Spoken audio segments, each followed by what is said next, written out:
Sebelumnya itu lah yang pakai jujur itu. Kalau tahu.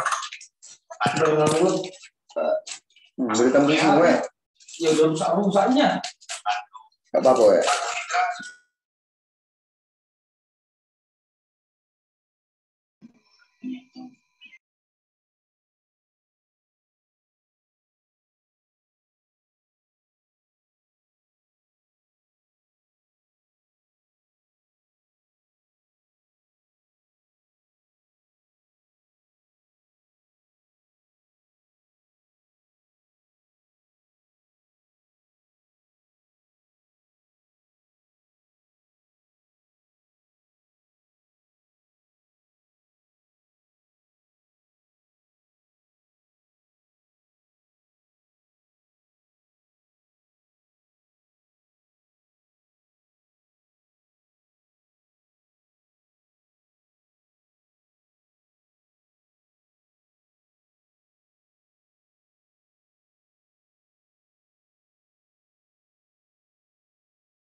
Halo? Iya, Pak. Kedengaran nggak? Dengar, Pak. Baru kedengaran, Pak. Oh iya, tadi saya lupa ke mute ya. Waduh, inilah kalau sudah berumur ya. Saya tidak lihat tadi bahwa saya belum unmute, videonya juga belum saya hidupkan. Waduh, ini bakalan datang rezeki nih. Baiklah, saya akan lanjutkan ya, kita harus cepat. Adik-adik sekalian, coba dengar saya bahwa soal signal itu bukan urusan saya, Dek. Nanti kalau saya absensi kalian tidak ada di dalam, apakah kalian terlempar atau apa, itu sulit bagi saya membuktikan kebenarannya. Jadi tugas kalian mencari tempat yang sinyalnya bagus. Kalau rumah kalian tidak ada sinyalnya bagus, cari tempat yang lain, pergi ke tempat yang lain. Hanya itu yang bisa saya lakukan. Fakta rekaman bahwa kalian hadir atau tidak, hanya itu.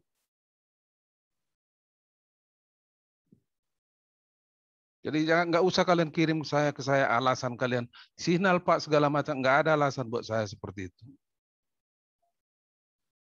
Tugas kalian mencari tempat yang bagus sinyalnya, ya. Berbagi tugas kita, ya. Baik. Pada kuliah yang lalu kita telah bicara tentang median dan seterusnya. Contoh-contoh juga. Nah, sekarang kita lanjutkan dengan cepat ke nilai Z. Lihat di buku halaman 40, halaman 40 dan seterusnya. Halaman 40 dan seterusnya. Nilai Z. Nah, kita sudah mengetahui apa makna daripada standar deviasi atau galat baku. Ya, kita sudah tahu apa rata-rata, apa nilai pengamatan. Sekarang kita ingin bertanya, bagaimana kita membandingkan dua populasi?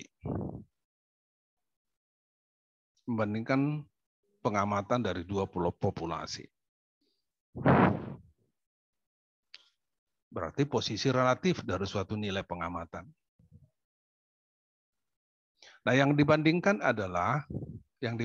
adalah nilai Z-nya. Apa itu nilai Z? Rumusnya ada di halaman 41. Coba lihat buku kalian halaman 41.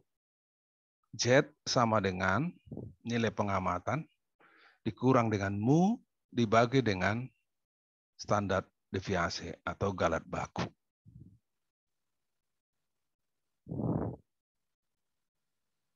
Nah, kalau kita bandingkan dua populasi, misalnya seperti dalam buku, seorang mahasiswa mengikuti mata kuliah kimia dan juga dia mengikuti mata kuliah ekonomi.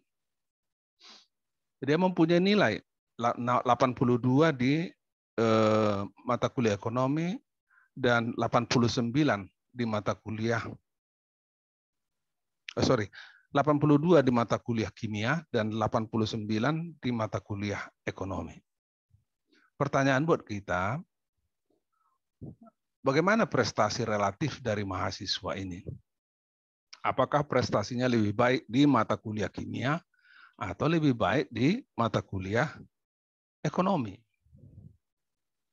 Nah, untuk itu dihitunglah nilai Z. Dihitunglah nilai Z. Nah, untuk mata kuliah kimia, nilai Z untuk mahasiswa itu dengan menggunakan rumus itu adalah 82 kurang 68 kurang 8. Yaitu 1,75. Ya, tentu di depan sudah dihitung apa itu mu, apa itu simbangan bakunya. Sudah ada perhitungan di sebelumnya. Nah, sekarang kita lihat bahwa nilai Z-nya di mata kuliah kimia itu adalah 1,75. Sedangkan di nilai ekonomi, nilai Z-nya adalah nilainya di ekonomi 89 kurang rata-rata populasi dibagi dengan galat baku dari populasi itu sama dengan 1,50. Jadi mahasiswa itu mempunyai nilai Z lebih besar pada mata kuliah kimia, yaitu 1,75, dibandingkan dengan nilai Z pada mata kuliah ekonomi, yaitu 1,50. Apa artinya itu? Berarti bahwa nilainya itu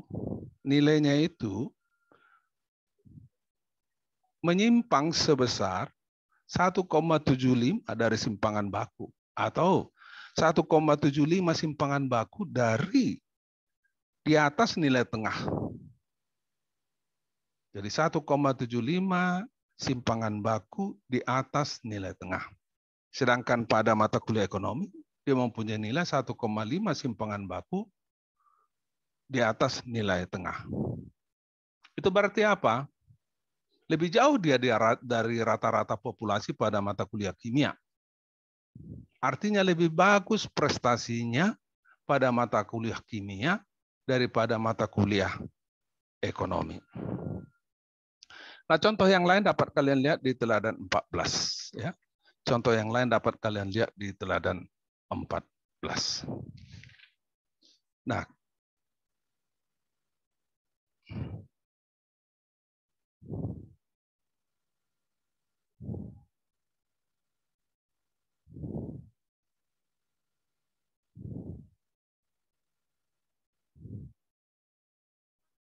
kita lanjutkan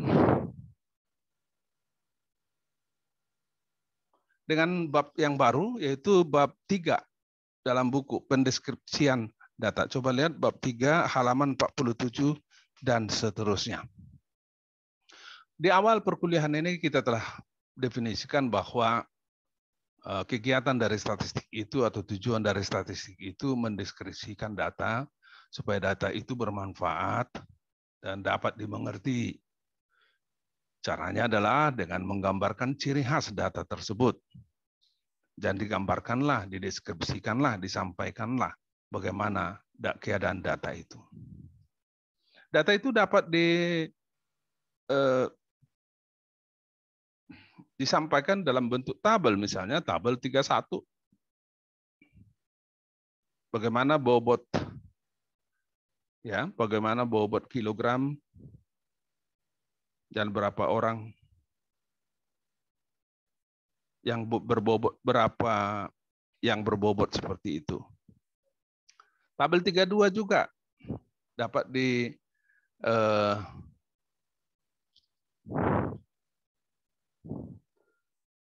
gambarkan bagaimana selang kelas, frekuensinya berapa, titik tengahnya bagaimana. Tabel 33 juga bisa digambarkan bagaimana umur aki 2,2, 3,4, dan seterusnya. Jadi dapat digambarkan melalui tabel. Dapat juga digambarkan melalui diagram atau grafik. Coba lihat halaman 54, gambar 31. Ini disebut adalah diagram balok. Ya, diagram balok. Kenapa disebut diagram balok? Kata balok karena memang bentuknya seperti balok. Kita semua tahu bagaimana bentuk balok. Coba lihat bahwa balok yang satu dengan balok yang kedua terpisah, ya, terpisah. Antar balok itu ada jarak, ada ruang terpisah. Nah, coba lihat gambar 32. Bentuknya memang seperti balok juga, tapi merapat, rapat dia. Nah, ini disebut histogram. Ya, ini disebut histogram. Coba lihat, lebar dari setiap balok itu sama. Bagaimana dengan gambar 35? Coba Anda perhatikan bahwa lebar antar balok itu tidak sama. Halaman 55, gambar 33. Halaman 55, gambar 33. Nah, ini adalah cara pemberian, cara yang salah. Karena lebar dari baloknya itu berbeda-beda. Ya, berbeda-beda. Jadi tidak boleh seperti itu, berbeda-beda. Demikian juga gambar 34 juga berbeda-beda. Nah, bisa juga menggambarkan dengan grafik seperti gambar 35 dan gambar 36 pada halaman 56.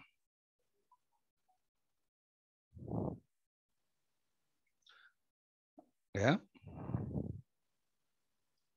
Kita lanjutkan dengan 3.3 kesetangkupan dan kemenjuluran. Nah, bayangkan kita mempunyai data seperti gambar 3.7 A dan B. Halaman 57. Gambar 37 A dan B. Kalau Anda perhatikan bahwa kalau kita tarik garis persis di tengah daripada gambar itu, maka akan gambar itu sama di kiri, sama di kanan. Demikian juga 37B. Kalau kita tarik garis di tengah, akan sama gambar kiri dan kanan. Nah, kalau kita gunting ini, pas persis di tengahnya kita lipat, maka persis mereka berimpit. Nah, ini yang disebut dengan setangkup. Ini adalah sebaran yang setangkup. Data-data itu menyebar setangkup. Ya, setangkup.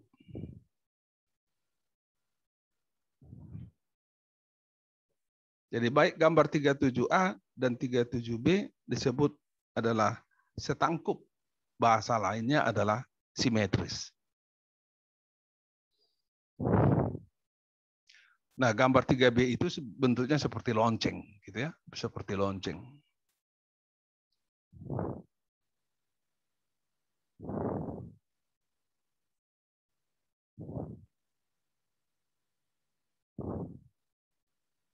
Nah, pada gambaran yang setangkup seperti itu, gambar 37 itu, nilai tengahnya dan medianya terletak pada posisi yang sama. Nilai tengahnya dan mediannya terletak pada posisi yang sama, atau nilai tengahnya sama dengan mediannya. Nilai tengahnya sama dengan mediannya.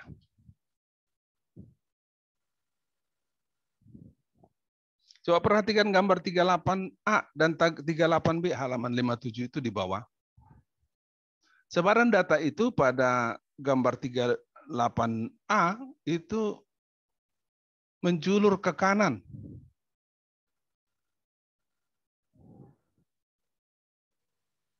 Atau disebut menjulur positif.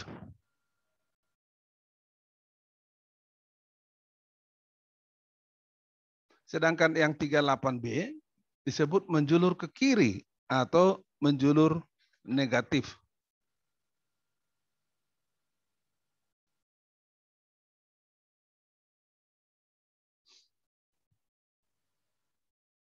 Nah, kemenjuluran ini oleh seorang ahli matematika dapat diukur dengan rumus pada definisi yang disebut dengan koefisien kemenjuluran Pearson, halaman 58.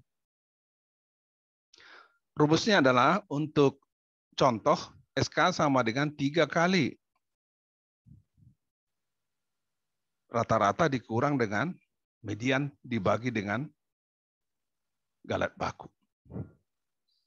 Untuk populasi SK sama dengan 3 kali mu dikurang median dibagi galat baku. Oke. Izin Pak, soalnya dengar Pak. Ya, kenapa? Halo? Siapa yang bicara tadi? Izin Pak, nggak ada kedengar Pak. Apa yang tidak kedengaran? Ini sudah mikrofonnya di mulutku persis. Berarti masalahnya di kamu, bukan di saya. Yang lain mendengar kok. Apa yang lain tidak mendengar? Jawab dulu. Dengar Pak. Dengar Pak. Dengar Pak. Ya, terima kasih. Ini sudah persis mikrofonnya di depan mulutku ini. Oke. Nah, contohnya seperti teladan 1, ya, teladan 1. Hitunglah koefisien kemenjuluran Pearson bagi sebaran umum aki dalam tabel 34. Tertulis di situ tabel 34, perbaiki itu tabel 33. Tabel 33. Tabel 33 ya. Nah, pada tabel 33 itu disebutkan diberikan 40 data tentang umur aki. Nah, data itu kan bisa kita olah untuk memperoleh berapa rata-ratanya, berapa mediannya, berapa galat bakunya. Nah, dengan demikian kita hitunglah. Ya, hasil perhitungan itu kita masukkan ke rumus yang tadi SK sama dengan bla bla bla, akhirnya terdapat 0,4. Tentu itu aki itu kan contoh, ya. Maka rumus yang digunakan SK sama dengan 3 kali dalam kurung rata-rata dikurang median, ya, dibagi dengan S galat baku. Karena ini adalah populasi contoh. Ini adalah contoh, bukan populasi. Kita lanjutkan ke halaman berikut. Nah, kalau dibuat rumusan umum, ya, kaidah empirik namanya, seperti definisi kaidah empirik pada halaman 59. Hubungannya dengan kalau sebarannya adalah simetris, ya, kalau sebarannya adalah simetris. Orang mengatakan bahwa para pakar mengatakan dan kita mengatakan bahwa ada kaidah empirik.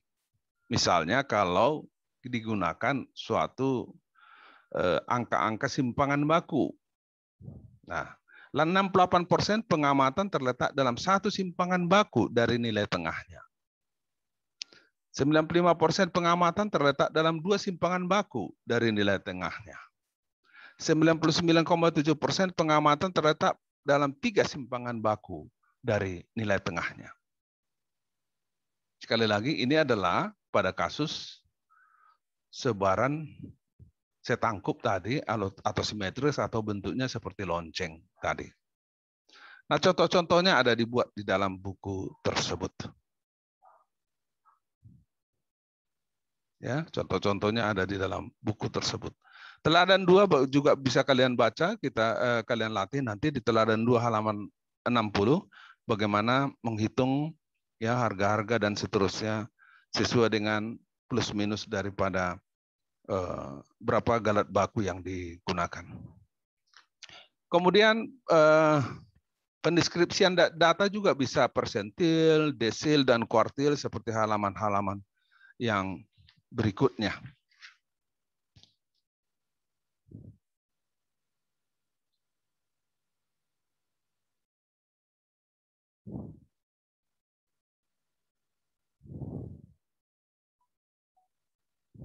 Jadi kembali kita katakan bahwa kalau dia kalau kalian masukkan yang setangkup itu ke rumus person, ke menjuluran person, maka SK-nya 0. Karena apa? Karena rata-ratanya sama dengan mediannya. Jadi rata-rata kurang median 0. Nah, kalau dibagi pun dengan galat baku ya hasilnya 0.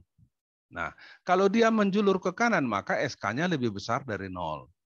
Menjulur ke kiri SK-nya lebih kecil dari 0 atau negatif.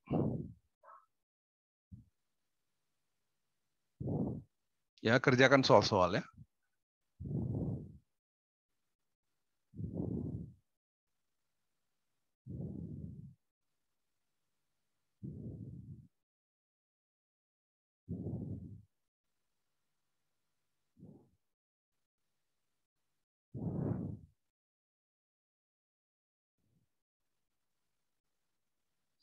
Nah, kita lanjutkan dengan peluang halaman 69 dan seterusnya. Adik-adik sekalian, kita sudah singgung di awal bahwa statistika itu adalah peristiwa peluang. Cuma dalam kuliah kita ini, kita tidak akan membahas peluang dengan dalam. Karena kalian sudah mempelajarinya di SMA, di matematika, di tingkat 1 ya. Sudah banyak kalian pelajari peluang. Cuman di dalam statistika ini kita hanya coba ingatkan kembali peluang-peluang yang untuk menyegarkan kembali ya, untuk menyegarkan kembali pengetahuan kalian, misalnya seperti gambar 42 bagaimana suatu ruang ya, suatu ruang di dalam kejadian ya. Gambar 43 ya, gambar 44 misalnya irisan kejadian, halaman 75 irisan kejadian ya. Ada kejadian A, ada kejadian B, teriris, ya, teriris. Artinya kejadian itu A dan B, seperti di situ diarsir dengan gelap. Oke.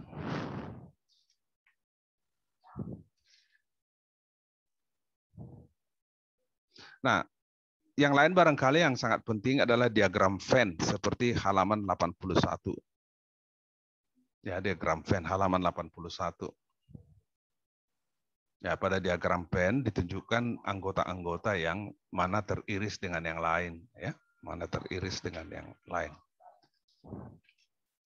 Saya kira itu aja mengenai peluang. Jadi kalian boleh mempelajarinya, membaca-bacanya, tetapi kita tidak akan membahasnya lebih dalam di sini, hanya mengingatkan bahwa peluang itu terjadi pada statistika. Baik, saya akan buatkan absensinya dulu ya. Tolong buka videonya semua. Saya akan rekam ya.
Baik, sebentar lagi akan habis ini masa YouTube ini.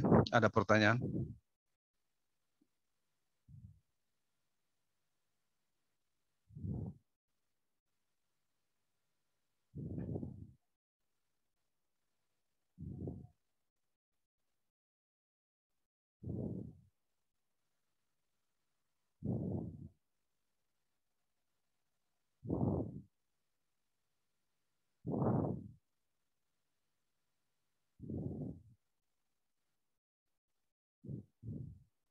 Baik, kalau tidak ada pertanyaan, terima kasih kepada kalian. Sekali lagi saya ingatkan, bukan urusan saya signal yang kurang ya. Kalau nggak bagus di rumah kalian, pindah ke tempat yang lain, khusus untuk mata kuliah ini. Jangan ada alasan seperti itu. Ketua tutup grup ya, tutup grup WA. Jangan ada yang situ mengeluh-mengeluh ya. Baik, selamat siang. Jaga kesehatan masing-masing. Saya akhiri kuliah kita ini. Terima kasih atas perhatian kalian. Nanti saya upload ini ke YouTube kalau kalian perlu ya, tidak wajib. Baik, Pak. Baik, Pak. Terima kasih, Pak. Salam, Pak. Belum, Pak. Belum, Pak.